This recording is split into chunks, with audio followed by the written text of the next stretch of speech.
अभी municipal corporation इनसे कहा कि ये सीलिंग का नोटिस तब उतरेगा जब ये रेंट पे कर देंगे और कैश में पेमेंट होगी, जितनी पेनल्टीज हैं वो पे करेगा, उसके बाद ये दुकान जो है वो डीसील होगी। दूसरी दुकान की देखते हैं सूरत हाल।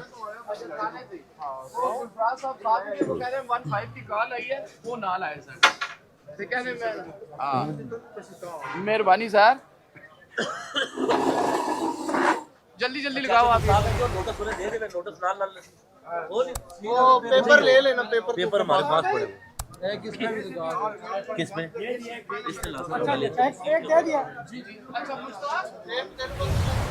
शॉप नंबर बाबर, शॉप नंबर 15 और 10 पीछे है ना, 15 शॉप नंबर 15 बंद करवाएं आगे 15 और 10। बाबा धक्का मत दो आप। पर्चा देते जो देते बंद करो दुकान में, सब जाने वाले हैं, सब कुछ जानते हैं, मैं सब जानते हैं, रूल बन जाने सब जानते हैं। तो जानो ना, पैसा जमा करेगा भाई, पैसा में जमा करेगा।